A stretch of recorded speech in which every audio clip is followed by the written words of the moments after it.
Hi, Terry Maxwell here, and I'm talking with conscious business leaders. And today I'm talking to Dr. Ryan Lahti, who's the managing principal of Org Leader.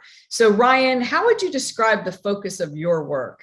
My specialty is helping leaders thrive in uncertainty and better manage risk. I naturally do that because I'm drawn to it.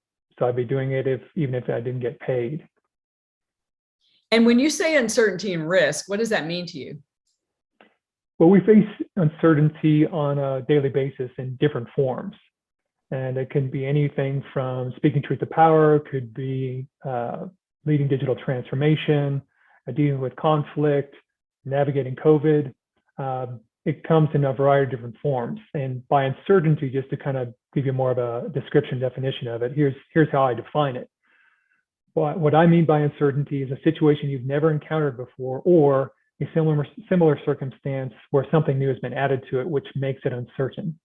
COVID is an obvious example, since we've been dealing with this for a couple of years now.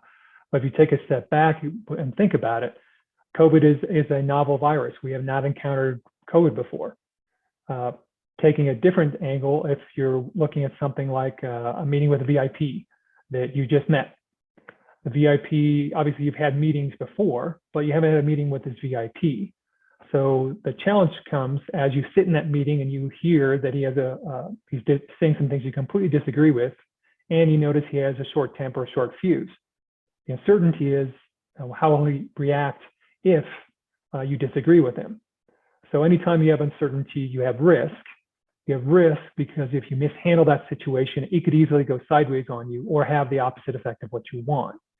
So in the case of COVID, obviously you don't want to mishandle that situation because it might put people's health at risk or in jeopardy, or cause them to worry or panic. In the case of the VIP, you obviously don't want to say something or do something that's going to set him off and damage an important relationship. The point I want to emphasize here is that this is something we deal with on a daily basis, and this is typically where I see leaders struggle the most. The uncertainty piece, which creates the risk, and that risk often leads to more uncertainty. You know, whether you're in another meeting or you're hearing something in the news regarding COVID, that continues to perpetuate and build this cycle that we often get stuck in.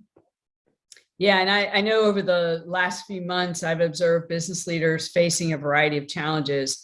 And it just feels like the more uncertainty that's out there, the more risk, and then the more risk, the more uncertainty. What are some of the challenges that you're seeing that you think will continue in 2022?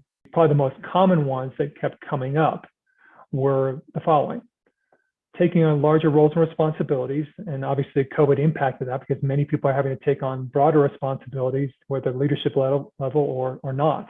They're having to because of labor shortages.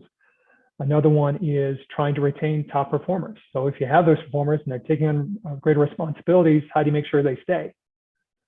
Another one that kept coming up was, well, building relationships with critical decision makers.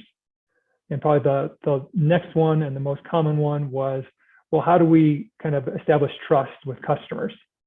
Not just COVID, but just broader than that as well. And whether those customers are consumers, other businesses, or patients in a healthcare environment. Yeah, and it is across the board. This is one of the first times that I've seen where every industry is affected in some way, and then the Great Resignation just made it worse. Mm-hmm. How do you help address these challenges? And when you're working with your clients and organizations, how do you help them address it and move forward in spite of the uncertainty and risk? Well, since leaders are the ones that are struggling with this the most, it really starts with developing resilient leaders. And thriving in the adversity of uncertainty and risk is more than just agility. It's really about using authenticity to apply the right mindset and capabilities to address whatever comes your way in a steadfast manner. I'll give you a quick example here. I was recently brought in to help a new CEO that had taken over a company in growth mode. Now, he'd been a senior executive for a long time, but he had never served in the CEO role. So there was definitely uncertainty and risk for him as well as for the company. And so my job was really to help him succeed. Here's briefly how I did that. I used an accelerator approach. And by that, I mean, I used the only tool in the market that assesses essentials for handling uncertainty and risk.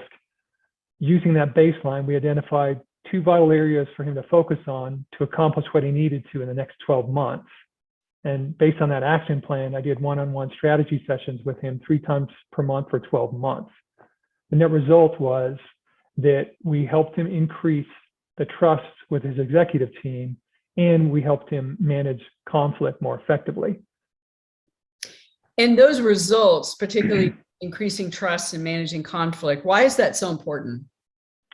Well, as far as the trust goes, he knew that unless he had the trust of his executive team, he could not grow the company to where he thought it should be. And there were really 3 parts to that trust issue.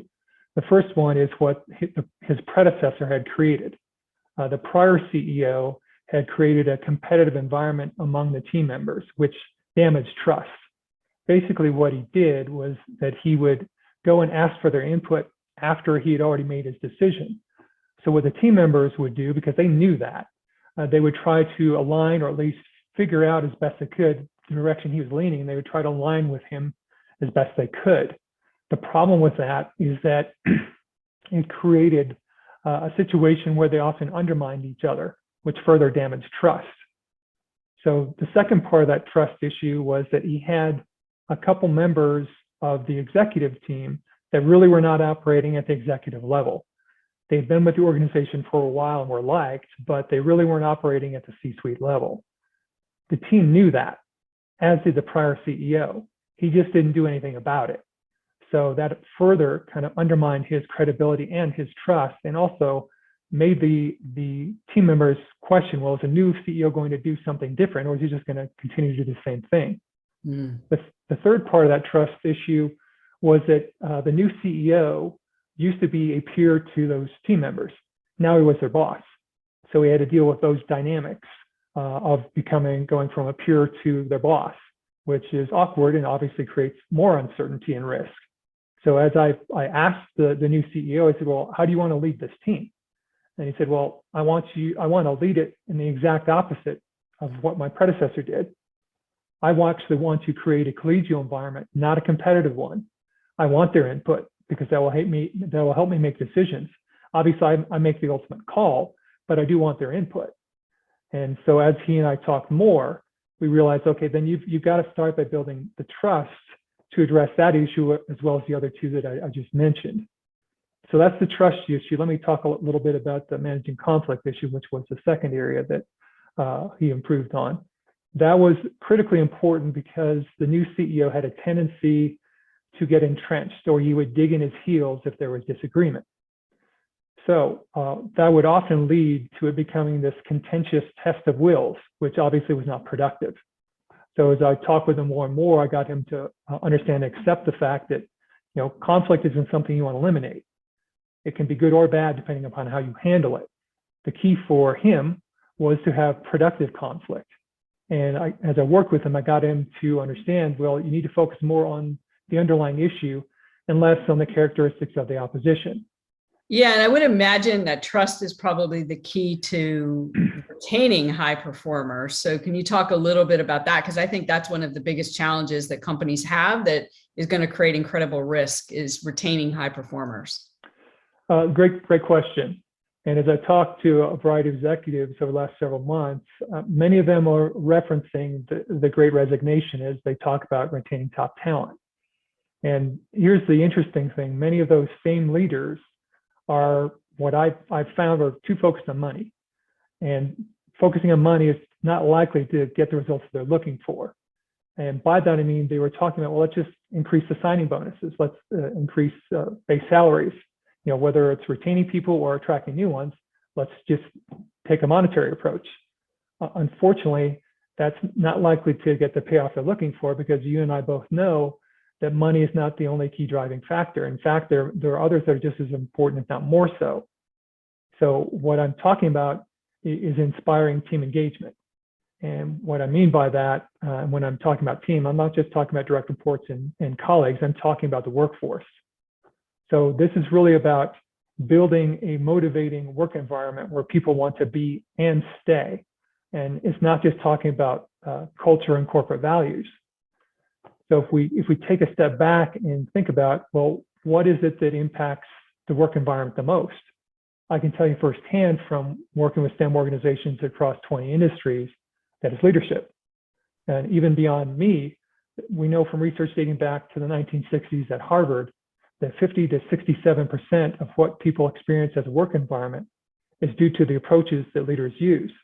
And if we want even a little more emphasis or information to drive home that point, Gallup found that 70% of the variability in employee engagement across business units was due to leadership. So leadership is a huge factor in addressing that retention as well as the attraction challenge that we're talking about. So as far as, why should companies pay attention to this? Well, a couple reasons. Number one, they need to be willing to actually address that issue because that issue is not new. Building work environments that are motivating is not new. Many of those organizations aren't willing to make the commitment to build the right solution to address that. Instead, they're just throwing a solution at it. And that's not going to get you what you need or what you want. You've got to be willing to build that environment where people want to be and stay. And that building the environment where people want to actually be and stay, there's three components that I know you've talked about: developing resilient leaders, inspiring team engagement, and creating positive impact. How did those three pieces come together to form this puzzle so that I can deal with uncertainty and risk? Well, they work in combination because it's not just about the organization. It's not just about one individual or one leadership team or leadership group. It's really more about how do you deal with the uncertainty and risk, knowing the fact that we're always going to have uncertainty. That's not something that we can eliminate. It's just being able to navigate that better, regardless of whatever form it takes, regardless of the risk that comes with it. And again, it goes back to the starting point is developing the resilient leaders.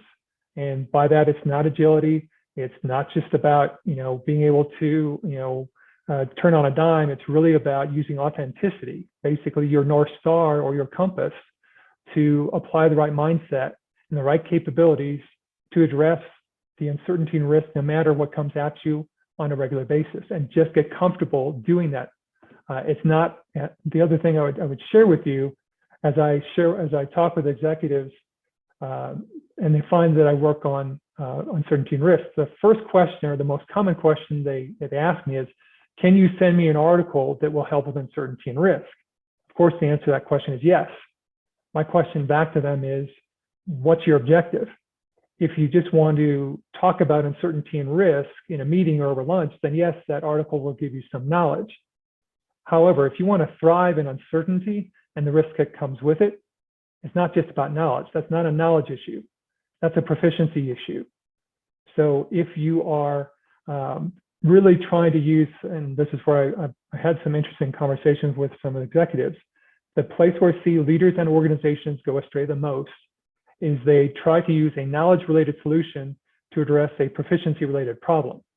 And that's what we're talking about. When you are trying to develop resilient leaders that will help to create that motivating work environment, I shared with you a few minutes ago, up to 70% of that is attributed to the approaches they use.